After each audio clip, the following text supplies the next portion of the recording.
Ladies and gentlemen, boys and girls, children of all ages, I am superly excited today. I'm just stupidly excited. I've been excited all day for this. Not even gonna lie. Like I had an option of me like eating wings and this, and I chose this because this is more exciting to me. This, What? yes, yes. So I'll go away for a bit. You need to eat those no, wings. no, no, no, no. There's always wing time later. Okay, ladies and gentlemen, I have an insanely talented writer with me. I have the CEO of the Indian Informer with me. She is the one, the only Jill Grodt. How you doing Hello, today? everyone. I'm doing well. I really enjoy the CEO comment. It's hilarious when you give yourself those kinds of titles. It's like, oh, I'm just running a website by myself, so I guess I am the CEO. Oh yeah, for sure, for sure. Like I was gonna do, the breaker of chains, the mother of Yep, dragons, the whole yep. shebang, but I was just hmm like, CEO is enough. I don't Yeah, CEO is good enough. yeah. We don't want to overdo it. Yeah, for sure. Well, you've been on like the Pro Nerd Report before, but not the new iteration. I've changed everything up to the single player experience where I'm mostly talking about single player games that people should definitely check out. And hmm you being an indie informer, the master of all indie games, is what I hear. Oh, good. I decided I wanted to talk about the 2022 indie games that people should check out that they've probably been sleeping on. And who better than you to like guide us through that journey? Who better, I Yeah. guess. Yeah, that's a lot of responsibility. I hope that I can give you some good ones. Yeah, you got to. Like we gave up chicken wings for this assignment. We So gave up chicken wings. Like the bar is really high. oh yeah, for If I sure. don't succeed, then you can eat me, I guess. I know, no. I have every confidence you're gonna absolutely nail it. So, Jill, for the people who may not know you, can you introduce yourself to the audience though?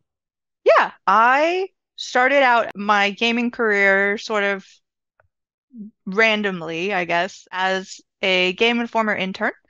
And that was 2018. And then freelanced for a little bit, got picked up and hired by Game Informer to write and mostly write about indies as much as I could get away with. And then walked away from that, which was a weird experience because that was a dream job. And I've started my own website called the Indie Informer, name being very connected to Game Informer and the sort of moniker that I picked up while I was there. And lots of love still for that team and the outlet, but trying my own thing and hopefully bringing some awesome indies and sharing them to the world. And I'm really excited to be able to do this.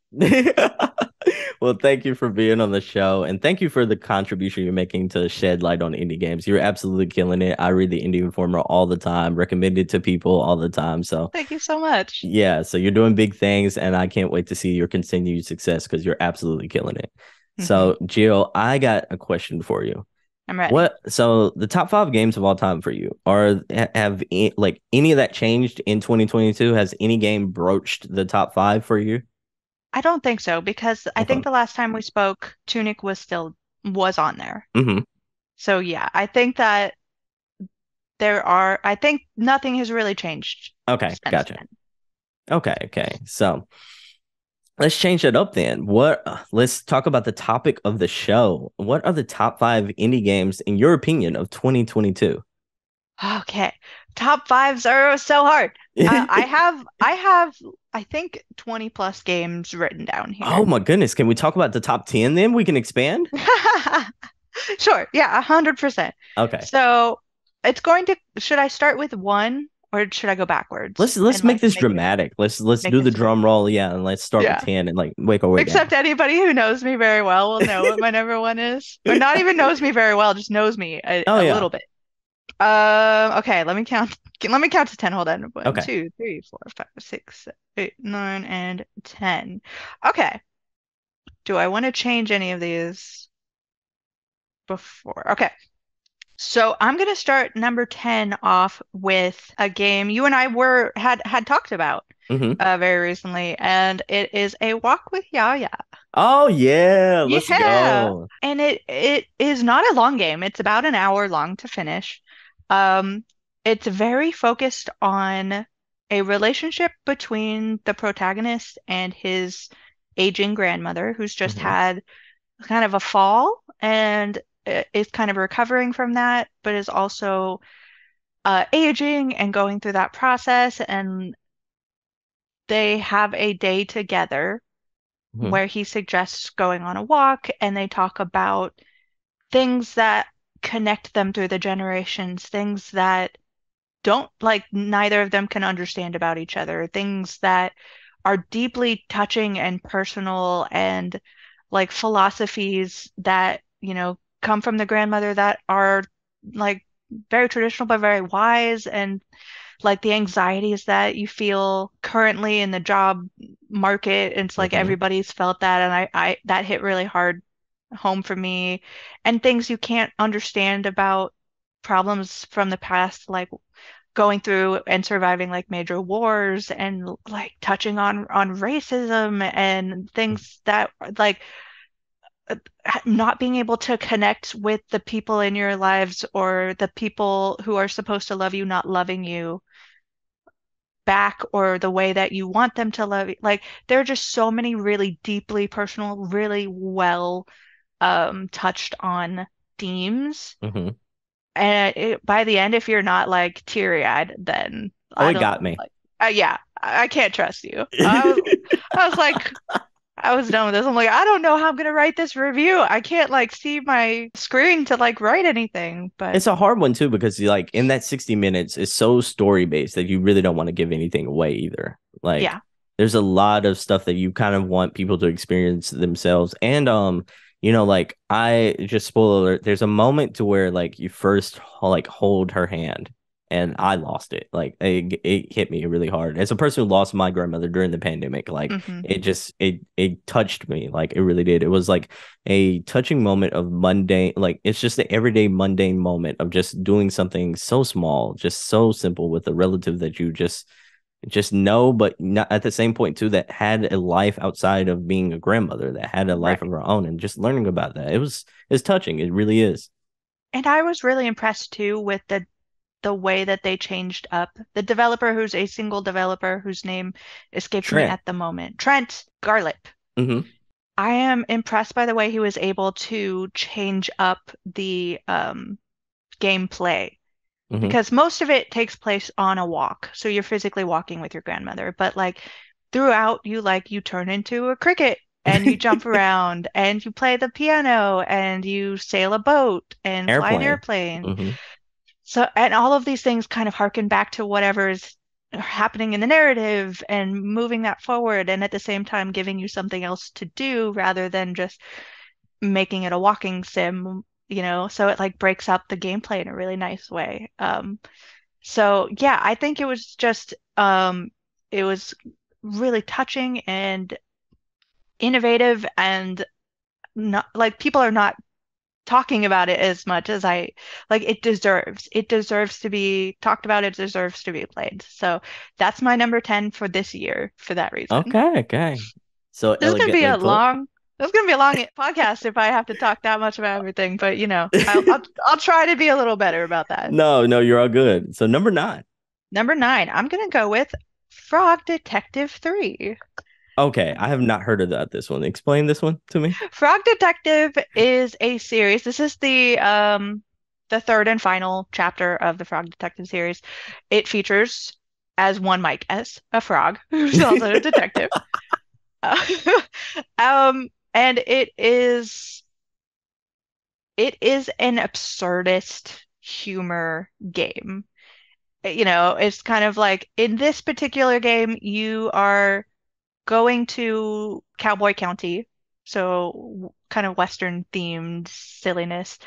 And when you get there, you are given a traveling device, but instead of the traditional, what you would think of a horse, you're Hmm. like, nope, we got you a scooter. Like it's just like, what? We got a scooter. Oh yeah, and it just happens to be sitting right next to this telephone booth that just happens to be right.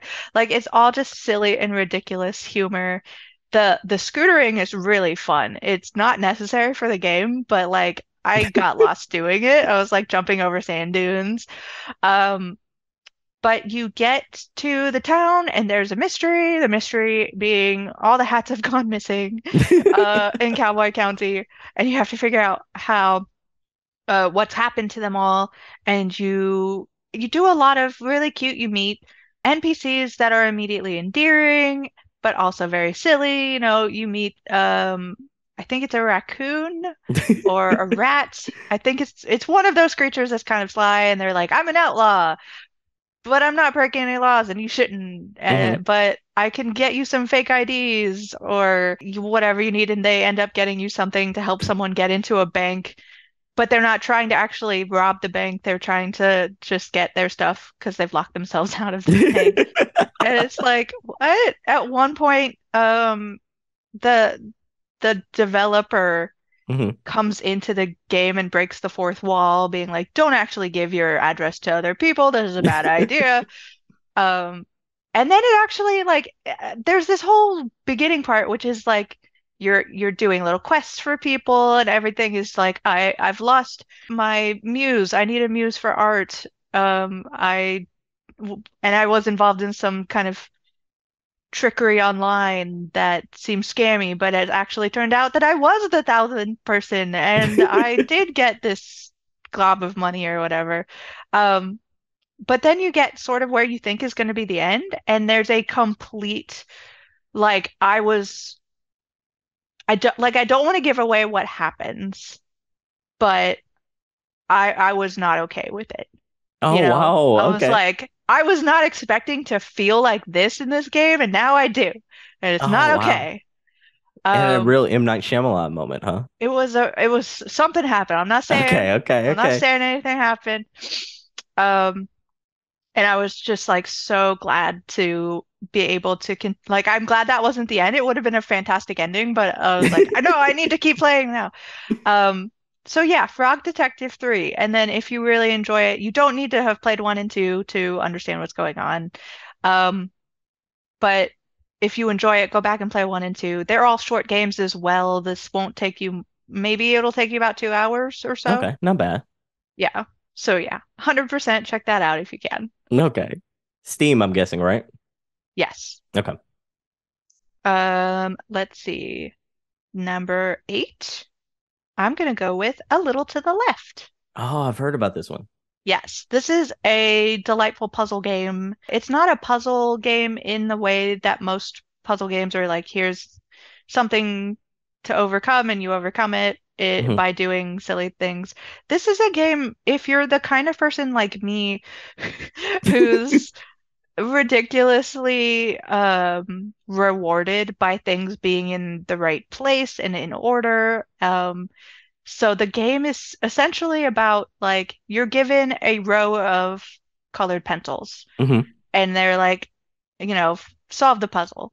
So you could either put the colored pencils from shortest to tallest, and then a little bell will ding and it'll go, like, yay, you did it.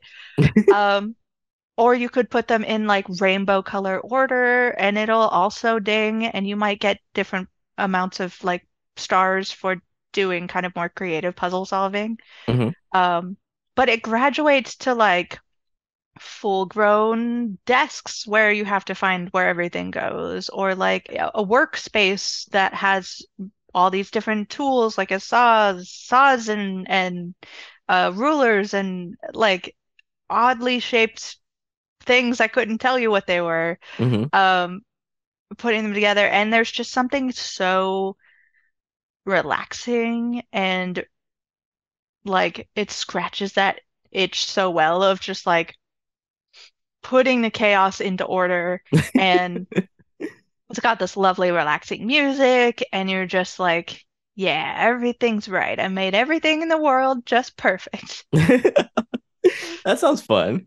It was. And then there's well, for anyone who's not feeling it yet, there's a cat who's a mischievous cat whose life you have to save at the end. So, Okay, okay. You know, all the cat lovers, all y'all stray fans, you need to show hmm up for this game, in other yeah, words.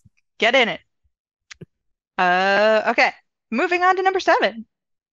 This is one that I hold particularly dear, but I don't know if it received a lot of love, and I can see why some people may not have loved it. It is a very much like if you're picking up like armor pieces and like amulets and stuff that give you special abilities.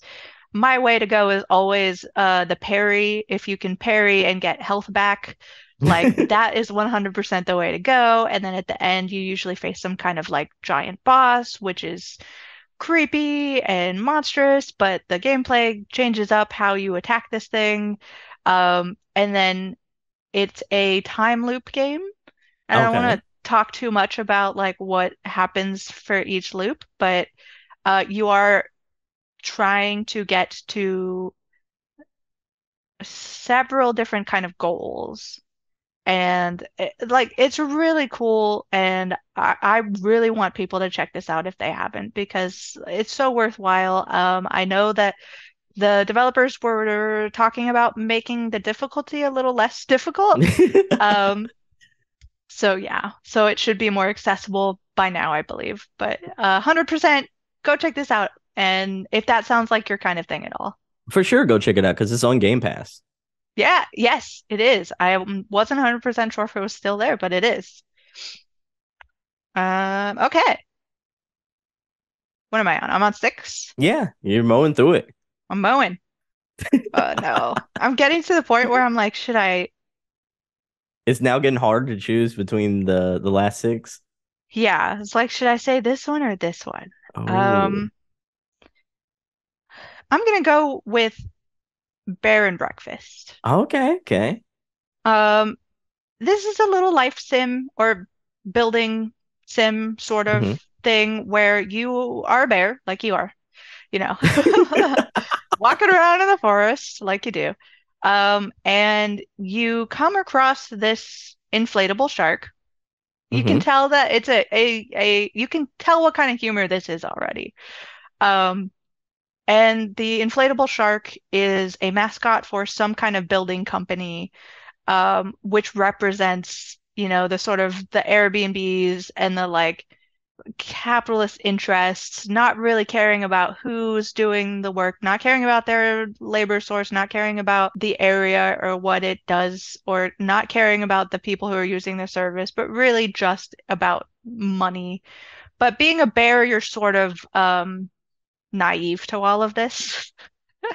Um, so you're like, you find a shark, it tells you to clean up this little rundown cabin Hmm. and start having people show up, and people means money, and money means good. Like, you don't really think too much about what that means. It's like bringing the people back means more food for bears and trash for like raccoons and rats and things.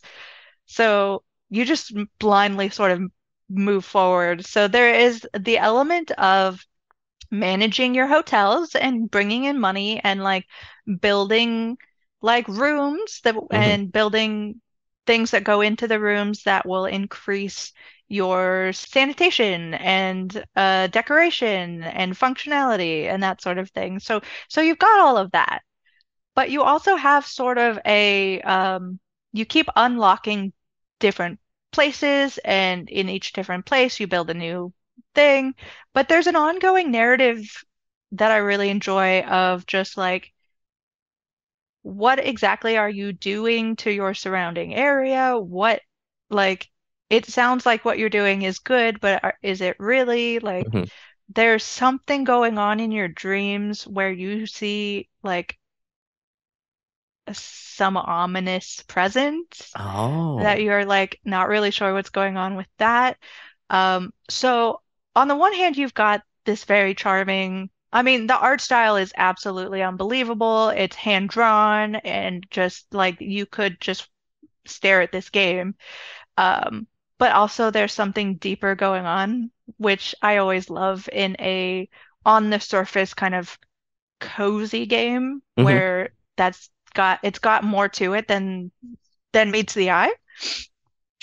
So if you're interested at all in that kind of like management game, that it's really good. And I played this and Two Point Campus kind of back to back, and they had similar concepts, but I would recommend Bear and Oh Breakfast. wow. I probably played like 30 hours of 2 Point Campus. Like I got lost. I Yeah, absolutely got lost. But I can see the similarities there though, especially about like how you organize different things about like in the campus versus the bear and brick or bed and breakfast, I should say. right, right. Yeah. Very cute play on words for Yeah, for the title sure, for there. sure. So did you play this on Nintendo Switch or you steamed it up? I did this on Steam. Okay, gotcha. but it is on Nintendo Switch, Okay. and it seems like it would be a good game for that. Oh yeah, for sure. Perfect game for that. Okay, getting Number into the five. top five. Oh, top Everybody five. ready? Drum roll. Number Uh, five. Number five is Stray. I put Stray Oh. at number five. I I don't know if I loved it as much as a lot of people did, Mm-hmm. considering how often it showed up at the Game Awards. Mm-hmm. Um, but I found it a very humorous look at first cats. I think if you're a person with a cat, this game hit a little harder because they managed to recreate speak like, if you're a person with a cat. Um, You hold him up like he's I hold Simba. him up. Cute little guy. Um, then some of the behaviors are just really funny. You're like, Mm-hmm. yep, that's exactly what my cat is would be doing. Um, but just in general, if you're not into cats at all, it is a fun kind of look at post-apocalyptic neon punk sort Mm-hmm. of world, and it is a very well developed platformer with different, things to do and cool. All the characters are really interesting, and all of the platforming I enjoyed. Did you like any of the puzzle elements of the game? Yeah, I mean there Mm-hmm. was nothing here that was at any point just like, oh no, my cats are deciding to play. Um, yes, I enjoyed like all of the aspects of this game. They have some cheeky sort of references to other games, which I Mm-hmm. enjoy. They Each level is built in a different way, and they're saying different things about society, and I love the end, and I sort of wanted to see like a like it. Okay, no, I won't say anything. I won't say anything about the ending. Okay, okay. But so would you like a cat spinoff, a Lost Legacy cat stray game, so to speak? I don't think so, unless they Okay. had like like there's more to this game than just wander around as a cat. Mm-hmm. They have things to say, and I found those things interesting. But there's a certain amount of fun of just being a cat, Mm-hmm. and the world was fantastic to explore. The puzzles were silly, and they never made you go like, haha, I'm a genius. But at the same time, they're like, oh, that's cute. I really like that. I gotcha. Um, How'd your so cats yeah, react to your playthrough of Stray? they recognized at the beginning that there was a cat on the Mm-hmm. screen, and that was unusual. But then they sort of like went into the background. I've seen like those videos of cats Mm-hmm. that go absolutely wild, but mine were not among them, unfortunately. Okay, okay. I really do want the backpack though. There's like a little I merchandise saw that's like that. a cat carrier. Mm-hmm. That would be really cool. I, Hey, whoever wants to, s- whoever's in charge of the PR for that, like yeah, send her over some cat stuff. Send her over some cat gear, a plushie and the cat carrier, please. Yes. Okay, number four. Number four. The Case of the Golden Idol. Oh, hmm okay. This was not one that I was expecting to love as much as I did.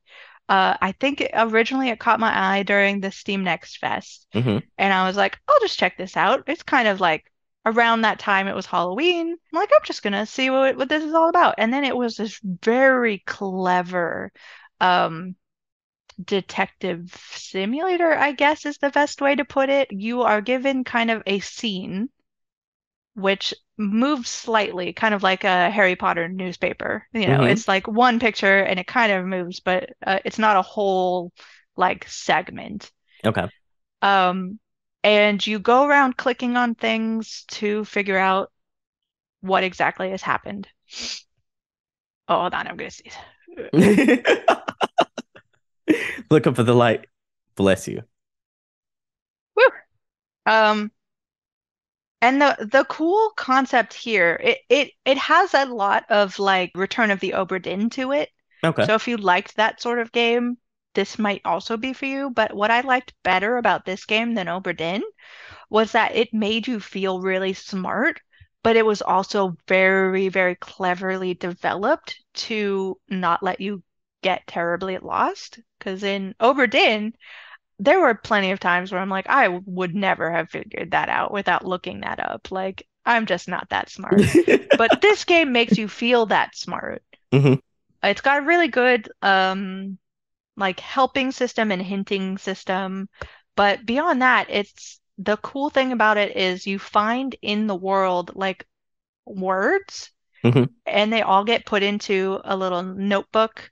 And it when you're solving, it shows you all the words you've collected. Oh, that's And you cool. have a little like theory Hmm. paragraph. So it's like, I think blank did blank with blank. And so you just drag the word you found over to the theory. And Hmm. once you get it correct, then you get to move on to the next thing. Um, so that has a really cool way of like helping you along. If you haven't quite figured out exactly what's going on, you have this sort of bank of words you can use to be like, oh, I guess that was that person who was doing this. So I'll put that there. And there's no like detractors for getting it wrong. Hmm. There's no penalty. So you can move words in and out and be like, I think he did it with the candlestick. No, knife. Okay. So at the very like there were a lot of times where I could just get it. I'm like, I know exactly what's happening. Hmm. But every once in a while you can cheese it and be like, was it this? Was it this? And it gets more and more and more complicated, so that paragraph gets longer and longer. Oh, Um, that's cool. and the story that's happening is so bizarre. Like it starts out where you think you're just solving a murder, but then it spirals out and you keep encountering this golden idol and figuring out what is happening there. And Hmm. I don't want to give away everything that happens, but you sort of end in like a version of like the Nazis. Oh, It's wow. like and you're like suddenly dealing with that sort of like very surveillance state sort of place, and you're figuring out what the idol has to do and how it has changed the people and the society that has come in contact with to make things turn out this way. Okay. Um, and it's just like, oh, that was not where I was expecting this story to go, but it's like it's got like weird secret societies Hmm. and like mystical powers and like all of this like very bizarre story happening while you're just solving a bunch of like it's happening sort of in the background while you're just solving a bunch of mysteries, and then once you get to the end you sort of realize like, oh, everything has been connected in this very cool way. Okay. So let me ask you about the puzzle like elements of it, because you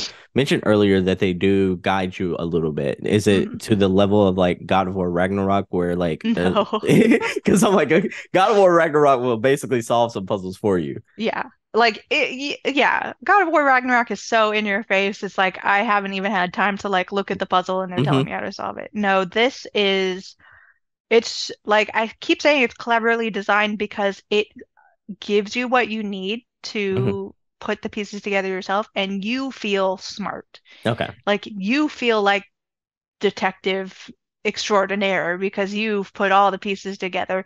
But if you're kind of looking for it, if you're being critical and like perhaps you have to write a review for this game, you kind of see the strings they're pulling to like Hmm. make sure that you get those answers, but nothing ever feels like, aha, you have it. Hmm. Like I I just gotcha. had someone in games media write about this game, like, oh, I totally missed this when it first came out and it's great, but I don't know how to do this. And I was like, maybe you should take a look, like trying really hard not to like ruin anything. And Hmm. then they wrote me back like a day later being like, I wanted you to know I did it. And it makes you feel that way. You're like excited when you get to the next level. Um, so yeah, it's just this really cool, rewarding experience that people should be checking out. I like how you were a subtle version of Atreus, basically, or a Mimir. Yeah, I try really hard to not ruin that. That is Mhm. something about video games that means so much to me, that sort of feeling that Discovery. I did it. Hmm. Yeah. that I wouldn't want to take that from anybody. But at the same time, I really want to help because I'm like, I know exactly what you might be tripping over. So yeah, that was number four, I think. So we're going on to top three. Top Ooh. three. Number three. Number three, Cult of the Lamb. Let's go. Let's Let's go. go. This I'm with is, you. yeah, I mean, I think when it released, it got love. Hmm. Like, this is not an underrated game. It is rated exactly where it should be. Everybody loved it.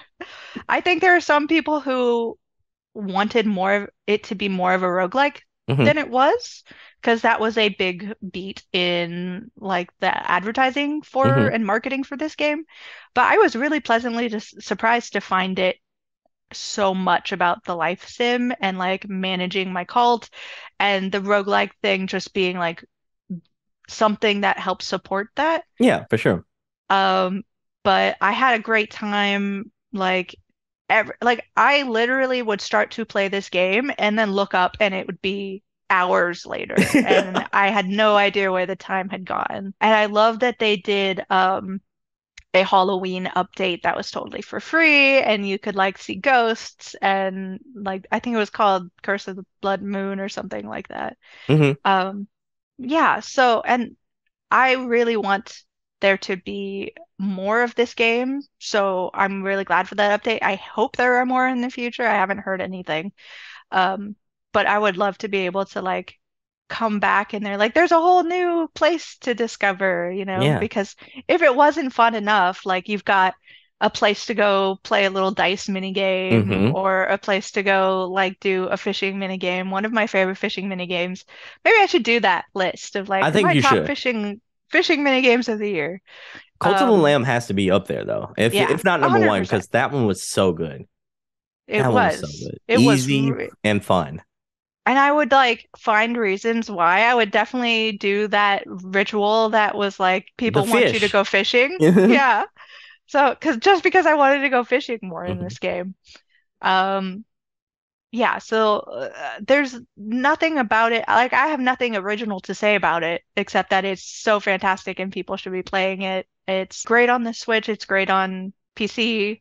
So, Really good on Xbox. I can attest to that. Xbox is really good both on the Series X and the Series S. So Steam Deck is also a really good experience yes. on as well. So my only complaint about Cult of the Lamb is some of the weapon types I really didn't like in the roguelike Yeah. environments. Like I I was didn't. not a hammer person at all. Oh my goodness. The hammer, I didn't like the little daggers, like the little Mhm. dagger at all. I felt like it didn't like have enough of a width to our length to actually affect anybody. So it was Mhm. like anything, it was sword or like I can't remember the other ones. I think it was like sword or axe, and then it was Yeah, like it was those two or bust for me. I was just like, I'll go back to my Colt if I right. have to choose the other two. But I hope they add some more weapon types, some more magic abilities, because I do feel like they absolutely killed it on the magic side of the fence in the roguelike part. And I hope they add some more critters, like little creatures Yeah. that we can actually interact with.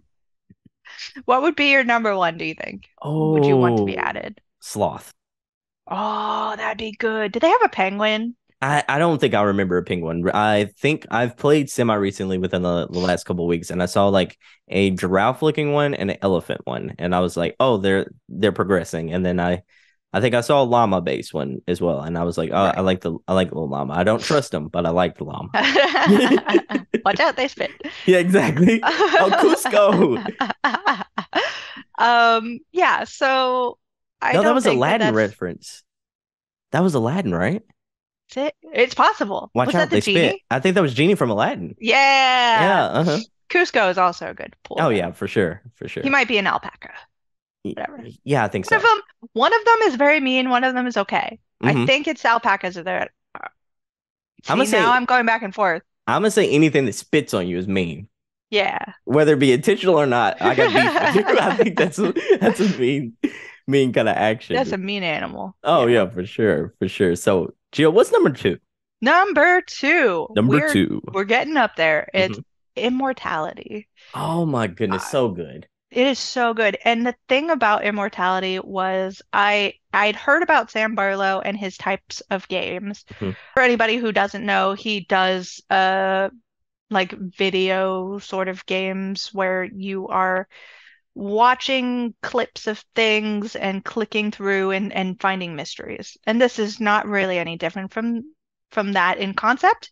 Hmm. Um, but it's just so bizarre. It is. It It really is is. you you could play it 100% and like get credits and not know what the game was about. Like, I there are several people I've talked to who are like, I had to go back and play again to like Hmm. actually get everything. Like, I had a fairly good idea of what the game was about when I finished, but I definitely watched other people's like opinions on things. Like Serial Vasquez just put up a like video essay on it Hmm. that's very good that everyone should go check out on YouTube. For sure. I had to go watch some of those things to catch a few, like there were details that I had missed. Hmm. And I was like, oh my gosh, I have to go back. So yeah, kind of stepping back, explaining the game. You in game, the concept is you have received um a compilation of clips and movies and appearances by a now kind of missing Hmm. movie star by the name of Marissa Morella. Is that it? Yeah, I think that's right. Yeah. And nobody knows what happened to her. Nobody really knows what like none of her movies ever came out, and no one really kind of understands why or what's happened to her. So like there's this whole mystery behind it. Um, so your job is to kind of scrub through these clips and kind of unravel that mystery. And when you're watching clips at any point, you can click on something in the scene and you'll automatically be whisked away to a new clip that has that same thing in it. And that's how you unlock different scenes and different clips, and you find out more and more and more of the story, and you get to see one of her three uh, movies. So she's in a movie that's like monastery, sexy times kind of movie. And then she's in a movie where it's like a cop drama detective thing in the 90s. So it's kind of, it's got, not 90s, like 60s. So it's got that sort of 60s, 70s vibe to it. And then she's in a movie in the 90s, which is like a Parent Trap or something like that, where like there are two people who look so similar. They keep switching lives, and one's famous and one's not, and they Hmm. get into trouble. And so each movie is fantastically done to be the sort of like the feeling of that time period in film. Hmm. So like watching the 90s movie, being a 90s kid, I was like, Oh yeah. wow, this feels like The Parent something that Trap. would have been, yeah, this Hmm. feels like my childhood. And I can only assume that the earlier movies kind of get that as well, which Hmm. and so yeah, you are continuously trying to discover what happened, but inside of there, like there are some weird supernaturally things Oh, for going sure. on. I don't want to like again, we keep saying this, I don't want to spoil it. But it is so it involves you, the player, which is a thing in games that I love so much because it's not just like the protagonist is experiencing this, it's Hmm. literally at the end, you are involved. Yeah. And it's creepy and it's eerie and unsettling, and it has a lot to say about important issues that are happening even in like today's video game, like in film, but also in like video games today with like there's a lot of issues surrounding like women and how they're treated and sexuality, and it's a really like sexy game. It Like is. just It warning really people. is. Like it was really funny that a couple like as it started coming out, people wanted to like stream it to see what it was about without Eh, having looked at it too Mm-mm. much. And it's like, no, you're not gonna Mm-mm. not having to stop that very quickly. Yeah, you're gonna have to Um, take that down. so like don't play this in front of your parents or like young kids or anything. No. But it's so good. It's so interesting. All of the performances are just spot on. Oh, well Um, acted. yeah, Absolutely well acted. so amazing. And I originally didn't get the kind of appeal. I was like, oh, so I'm just watching a bunch of clips. And then I didn't stop playing until like midnight that night, Hmm. you know? So I'm like, oh, this game has its hooks on me. And even when I stopped playing just so I could go to sleep, I was constantly thinking about like, oh, I bet if I clicked this, it would go to a different thing. Or what's really going on in this movie? I need to know what the next scene is because I need to know what's happening, you know? Hmm. Like the movies themselves are just worth watching. So was this your first game by Barlow? Did you play her Yes, I story had and not Telling played Lies? the other ones. And I'm Hmm. like, I have been told to play them so often, and it's like, yeah, I really should get around to doing it. But there's so many good games coming out Oh, for sure. as this list hints. But Uh, moving on to number one. Ladies and gentlemen, we're about to hit the number one game. Let's go. Number one. So, number one game. I think I can guess what it is.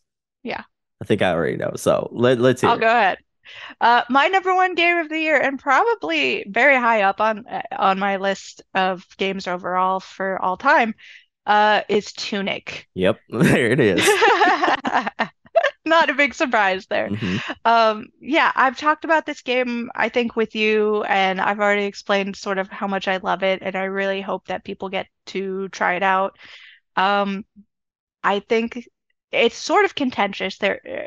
I think critically it was received very well. Um, I think that there's just so much here that requires a certain amount of kind of gameplay that maybe Hmm. not be for everybody because it is about secrets and mystery and it requires your undivided attention, Hmm. especially if you're not reading the manual, if you go around and you pick up the the little pages and you're like, oh, that's cool, and you completely miss things. There are things in this game, very essential things in this game that you can just completely miss. And the game does not hold your hand. It will not tell you you've missed something. So you'll just wander around and be like, I don't like it's very well developed. So if you're paying attention, you should be able to like have a good time. You can have a good time at the base level of just Hmm. like running around and attacking things and being in a cool world. But if you are like interested in those various different levels, you can dive deep into this game to the point where it's like this game should have been nominated for an audio award for the Game Awards Oh, that's because good. there's, I mean, not only does it sound great soundtrack by Hmm. Lightformed, um, there are things in the audio where if you like take the audio out and you run it through like a spectrometer or whatever, like you will see things What? visually. Visually, things appear in because of the way that the notes are Hmm. placed, like there are things that are that deep, so secretive that like you'd only see it if you knew how to take this piece of audio and do this thing with it. Oh, that's Like, crazy. yeah, and people have found it, like I Hmm. certainly did not find that. I relied on other people to dive that deep into it. But like that's how deep you can get into this game.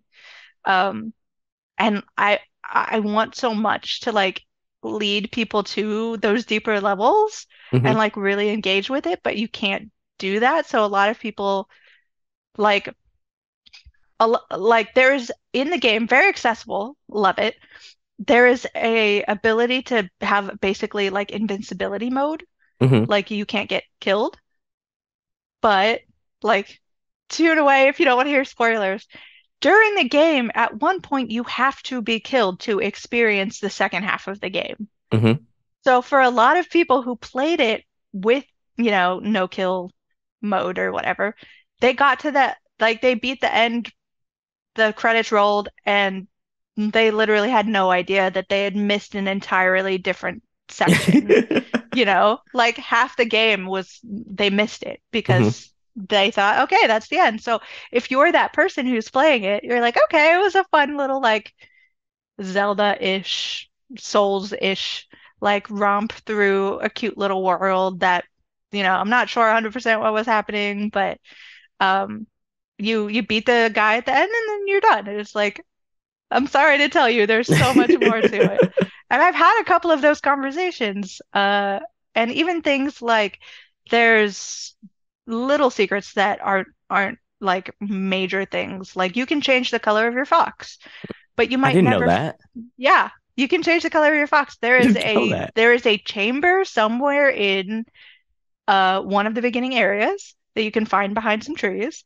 You go down and you run around a like a curtain, and your fox changes color, and you can change their outfit color, you can change like accessories color, and you can come out and be like a black and white You were fox. kidding. Like I never knew that. Like I just Yeah, played. a hundred Oh, percent. I Like would have loved to be the black and white fox. I really enjoyed being the like golden. I like picked the golden Oh, like glowy fox. Um, yeah, so it's just things like that. Some things are completely unnecessary things that are just silly like that, but there are some things that are deeply important to the deeper parts of the narrative, mhm. you know, that I hope everybody gets to see because it is a game about not knowing, really not knowing.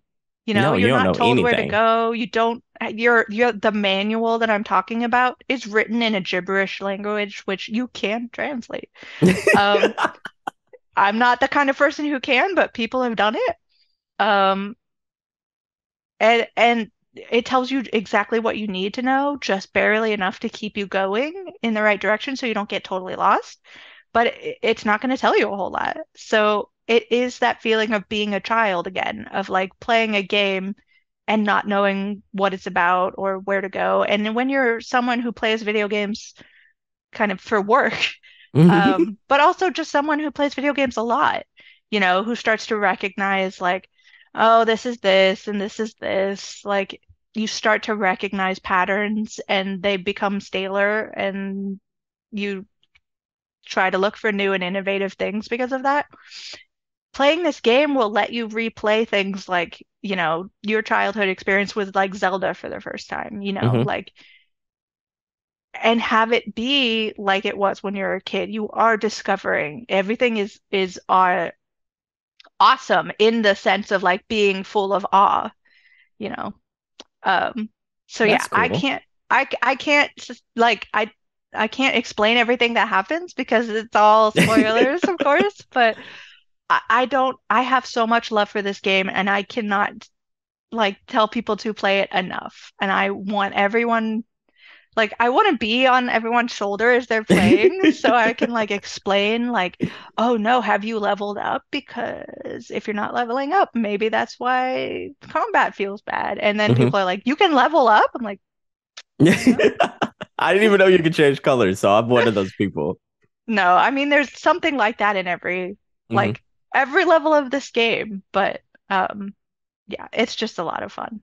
That Thank you for such an amazing list. I gotta admit though, like some of the games you said, like some of them I'd never heard of before. So that's great because I now have like stuff to add on my backlog. But Haha, I'm really surprised, because there are certain games that I thought would be on your list that didn't quite make the cut. that didn't Like, make it. Let me go through my list of things that I know should be on my list, okay, but I've not gone through them yet or I haven't finished them yet. okay, And that's like a whole nother 10 list, but I'm just gonna go through them. yeah, Flat Eye, I'm so okay, excited for. mm-hmm, Norco, I've not mm-hmm, played yet, but everyone t that says it's amazing are people that I know and love and like take seriously. mm-hmm. Same thing with Citizen Sleeper. I want to play that game so much, and everybody says that it's so game of the year. Signalis, another Mm-hmm. one where I played it and I'm like, yeah, this game is going for a thing and it is achieving that thing and that thing is scary and I'm not sure I'm gonna get through it. I was like, so in my experience with that, I recognize its greatness, but I know that's not for me because I Yeah, am very much a chicken. yeah, 100%. I'm like, nope, it got creepy. Got creepy Exactly. real fast. Rogue Legacy 2 is gonna be on that list. Woo! Let's go. I love Rogue Legacy 2. I Rogue Legacy 2 is almost my tunic, so to speak. Yeah, I can't believe how many people are like sleeping on Rogue Legacy 2 this year. I It know. so I good. feel so much guilt being one of them It because I'm is like, I so know I good. should love this. Neon White is Oh, another one mm-hmm. where I played it for a while, And the game mechanics are all really solid, and I understand what they're going for, but this is not a game for me. Now I understand that. 100% Um, understand that. Vampire Survivors, Oh, also a lot of people's like top games of the year. They're absolutely gaga over. So I'm sorry, I haven't really gotten around to that one. Tinykin is something love that's Tinykin. so up my alley, and I've played a little bit of it, and I have not finished, so really want that to be up there. And I don't think these two count because they're games that were released earlier but are coming out on different platforms. But Sable and Inscription are both Okay. coming out Hmm. on different platforms later. I think one is coming out. Inscription is December, and Sable just came out. Hmm. Um, so yeah, those are my like I should have them on my list, but for one reason or another, they're just not there. I get what you Um, mean completely. and I'm Here, like super guilty about I, it. I get what you mean completely, and a lot of those are games that I too have like kind of skipped over and want to get back to, and then there's some that I'm like, no, that's just not a Sebastian game. But hmm I'm here's a game I'm really surprised that didn't make the honorable mention list, so to speak, and that Oh was no, no, don't feel guilty. Like I'm ready. like Beacon Pines.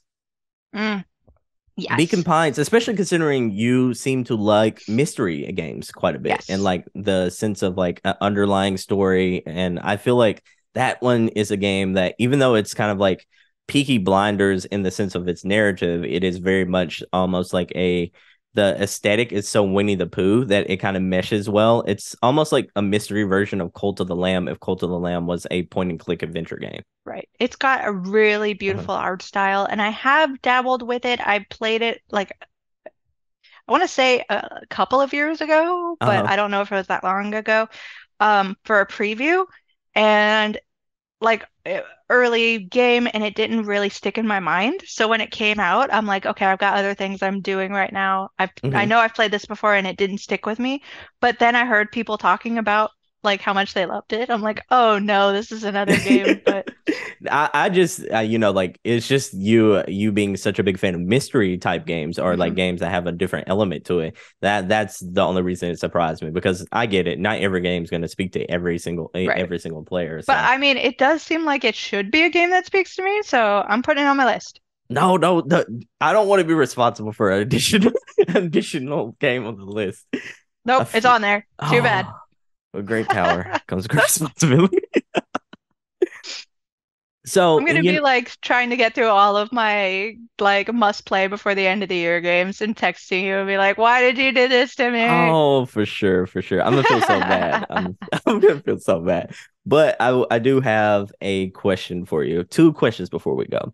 Okay, I'm ready. One is what is the games that you're looking forward to in 2023? Like, Okay. So I just did but mm-hmm, relative, um, Day of the Devs, and there were a uh-huh, few games there that I have been looking forward to for a while, and some that were kind of new to like my must-watch lists. So does one of them start with gun and umbrella? oh my God. I saw Gunbrella there, but Mm-hmm. they were doing the same preview as during Steam Next Fest. So it Mm-hmm. was one of the games that I had to skip just Oh because no. I needed to Mm-hmm. have like new experiences. Mm-hmm. But Gunbrella 100% is on the list of anticipated games. Like Love it. y'all should not skip that game at all. It is so fantastic, and from what I've seen, it's its action feels wonderful, like buttery smooth. And from what I've seen, the narrative looks like it's going to be really interesting. So when I'm you've getting got, Hades vibes, yeah, like that level of polish. I'm just getting all those vibes. yeah, I can't wait for that. Um, one of the ones I'm very interested in is Dredge. Mm-hmm. I think I've talked about that before, where it's kind of a fishing. It's a game about fishing, kind of like Yeah. a Moonglow Bay type, but then it gets into like Lovecraftian waters, very quickly. So that's looking really cool. Another Crab's Treasure, Okay. I am very excited about. This is the team that did Going Under. Oh, loved Um, going under. yes. So their next game has that same sort of humor, same sort of I talking about something deeper and more serious Hmm. than the like cartoony sort of art style would have you believe. And I got to play it for the first time. It was one of the first times anybody had played this game in public. And it played really well, and I'm very, very excited about that coming up. I am looking forward to Melatonin, which I think it's still saying coming soon, so I'm not if sure if it's 2023 or not. But we'll see about that. But I got to play that a new level on that when I was there, and it's also great. Rhythm game. It is a rhythm game. Hmm. It is so good. It is unbelievably just grab hold and you want to do better every single time, you know? Beautifully hand-drawn art style again. All the music is just so catchy, and I'm not really a rhythm game person, so I discarded this when I first heard about it. I'm like, okay, cool, that's cool for the rhythm game people. Like, seriously, anybody needs you need to stop and check this out because it's really You know what the cool. art style kind of reminds me of is like the lo-fi like backgrounds you always see in those videos. Yes, That's what it like reminds me of. yeah, music to like study to or Yeah, whatever. exactly. hmm Hmm. It's got a lot of that vibe to it. Hmm. So imagine that, but like as a rhythm game. A new thing that was not on my radar before that I got to check out was Little Kitty Big City, which is about I'm as sorry, silly as it what? sounds. What? It's I think a lot more Untitled Goose Game than Stray. Okay. So you're kind of let go into this urban area and you have various different silly tasks to perform, and as you do them, you uncover more tasks to perform. Like the section I played involved like jumping into rifts in time and space. You know, you go from like helping someone paint, and like knocking over all their paints and walking on their canvas with your cute little kitty cat toes, to like literally jumping through time and space to teleport yourself somewhere. So like it's a very silly game. It knows that it's silly, which makes Okay. it uh hilarious. And yeah, I was not like this was not on my radar before it, but definitely is now. And then Minico's Night Market was on my list, still currently on my list, Okay. 2023. But the biggest one for me that I had known about, but wasn't, I was kind of lukewarm on it, except for the art style being just delightful, is Snufkin Melody of Moomin Valley. That's a And mouthful. it is. I had to look at my actual like titling there, but it is based on kind of one of these old like when you were a kid and you went to the library and they had like 60s art books for kids. Hmm. You know, like they have all these kind of like it's Dr. Seussy, I guess, but in like the way of like most of it being art, like where the wild things are and that Oh, sort okay. of concept. It looks like that because it's based on that sort of character. And this is a character that was famous in like I want to say like the Netherlands or Sweden Hmm. or somewhere in that region, the Scandinavian area. Um, and I was like, okay, that's cute. Like, it's probably going to be a fun little game. And then I played it and I'm like, oh no, this is a game. This is a game that has you like while you're questing for something here, then you accidentally run into this and now you have to do this and it's like, oh gosh, there's like a baby cute thing I have to save and now everything's put off so I can save that, you know, and it's the mechanics are clever. There is kind of leveling up system that makes you want to keep leveling up and unlocks your way into different areas. There's good humor. There's for being kind of like childlike Hmm. in tone, it's actually really unusually earnest and serious and like stopping to think about the nature of humanity and yourself and like these bigger themes that you don't really think of pairing with this kind of like oh, I'm just gonna walk around and find a goose, that sort of thing. And but then it's like, are we really the same people we were 2 seconds ago? And like have you sit with that for a while and like really think about that. And I'm like, wow, that's way more than I was expecting out of this game. So that's probably one of the games that's shot so much farther up into my must play list than any other game I've played so far. So that's 2023 for me. Are you looking Okay. at anything in particular? No, no. Like some of the bigger things, and then some like Gumbrella is right up my alley as far as Hmm. the indie levels. I like the indie. I'm gonna look to you to like just keep me informed on the indie level because like I'll do that. there's so many good games that come out, especially on the indie level that just take me by surprise. Like Tinykin this year was one of Hmm. those that I just fell in love with. So I love those, and I like have that opinion now to where like the indie games are what carries us through the year. Like AAA games come and like maybe twice, three times a year. 2023 is probably gonna be a monster year for AAA games, but like Yeah. this year was like stacked of the indies, just carrying us from like big game to big game. But in between, where there was dry spells, there was like tons of indies that were absolutely nailing it and killing it. So I don't know, like there besides Gunbrella, there are like a couple of major like AAA games I'm looking forward to, but like I'm just so excited because 2023 seems like a year of like so many cool games coming out. Right. And I'm so interested because typically speaking, the first quarter of the year is really good for indie games Hmm. because you don't have too many huge releases.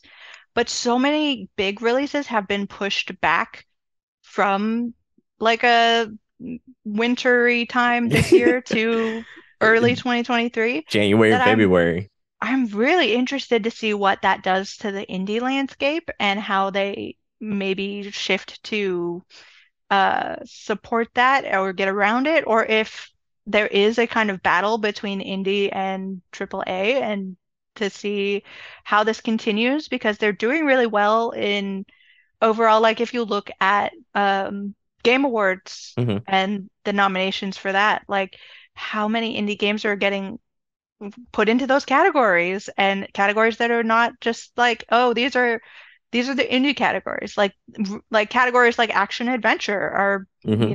or best game of the year are getting legitimate indie games. Um, and how does this trend continue if you have both of those games happening around the same time because people link them, or does it do the opposite? So I'm really interested to see what's going to happen next year. I'm the same with you because like I do think most indie games, especially ones that were originally scheduled to release in February, are probably gonna get the hell out of Dodge and go like closer to April through probably closer to April through the summer. But like there are games that stood toe to toe with like the big releases this past year. Like Seafood was right there amongst like Elden Ring and Horizon Forbidden West. It was Hmm. right around that release time. I know it got pushed by PlayStation, quite a bit in its marketing campaign, but like, there are some indie games that are really doing well and standing toe to toe with some of these AAA giants. Yeah. So, I mean, let's see if that trend continues. I hope so because I would like, I am more excited usually for the indie side of things than the AAA things. Hmm. A AAA game every once in a while is fine, but I love to see things that are uh, pushing boundaries Hmm. and changing up the way that we look at games or look at ourselves, or things that you can do in circumstances where it's you working on your passion project versus like the big game everybody wants something out of. Yeah, for sure. So I'm super excited about the rest of this year. There's still a lot of good games that are coming out for, Hmm.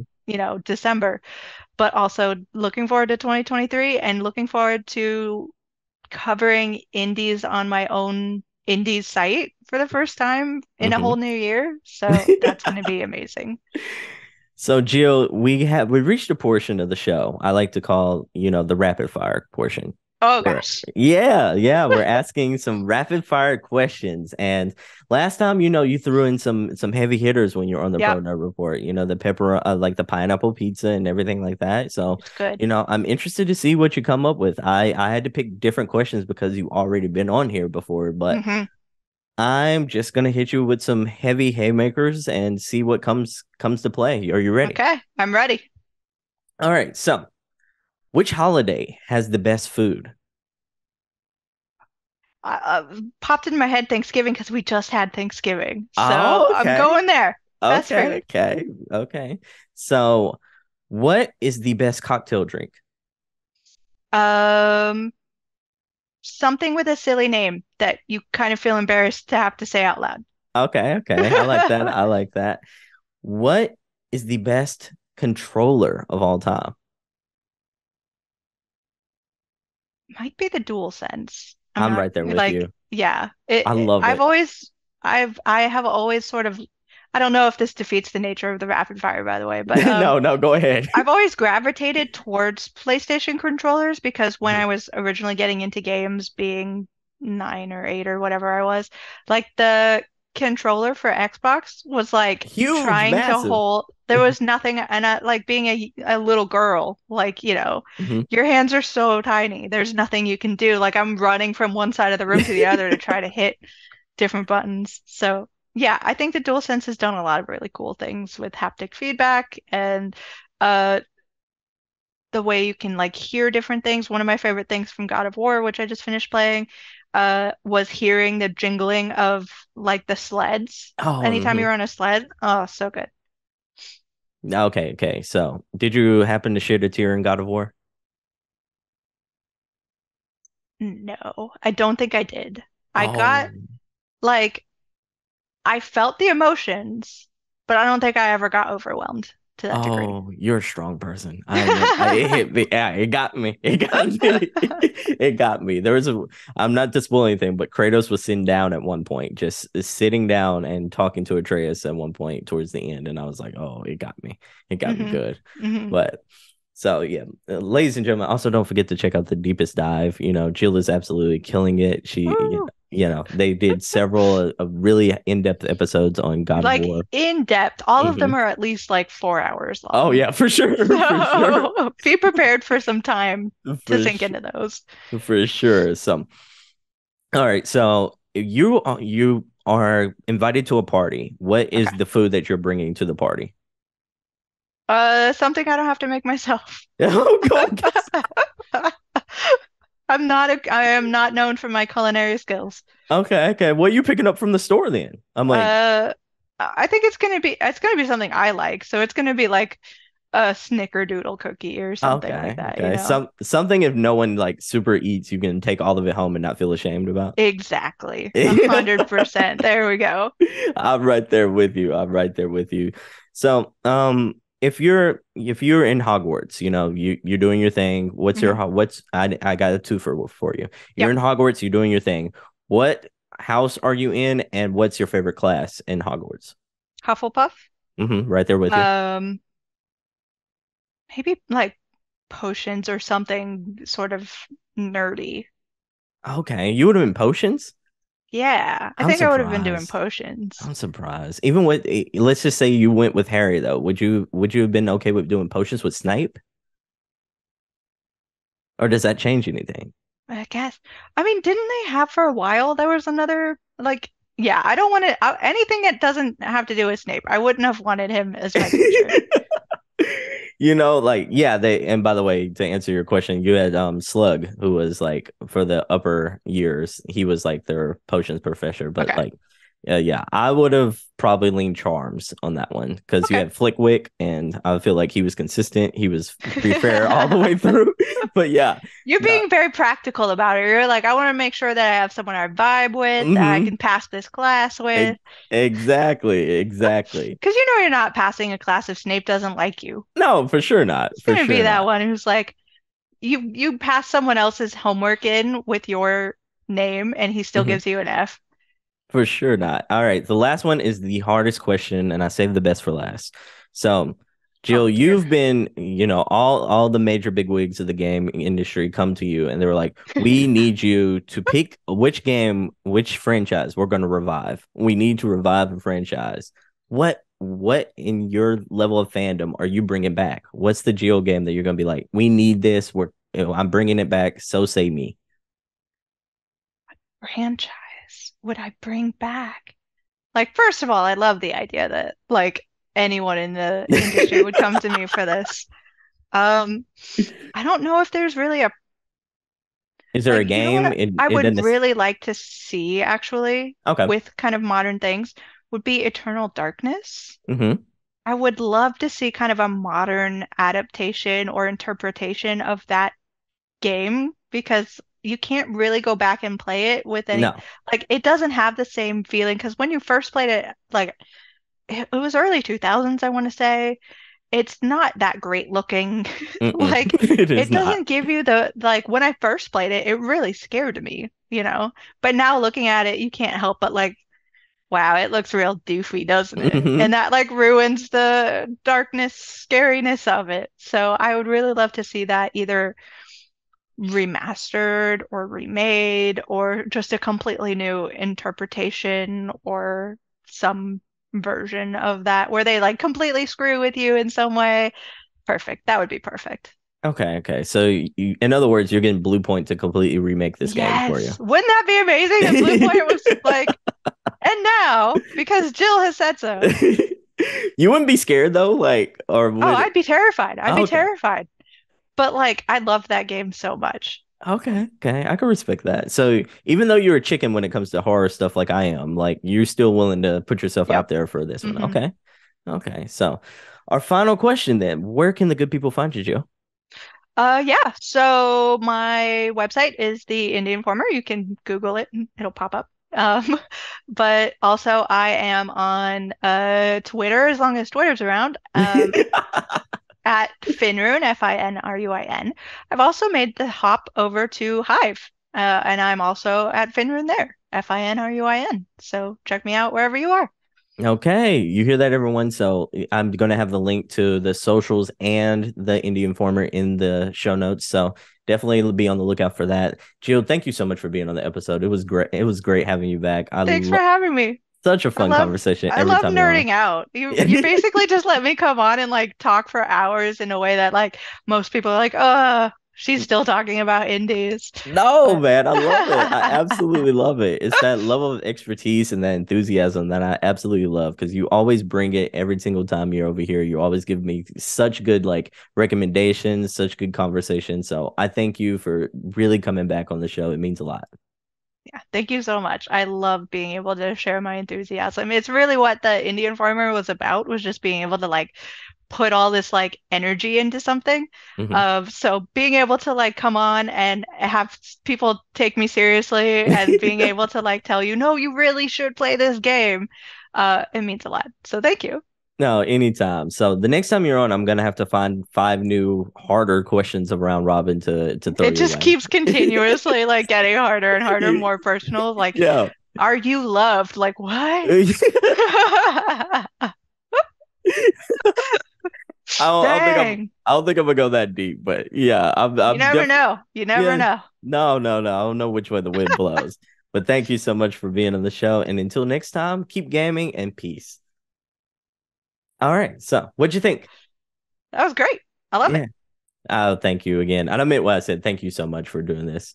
No, for real. Like I love being able to talk about all of this and have people listen. So it's a win-win for everybody.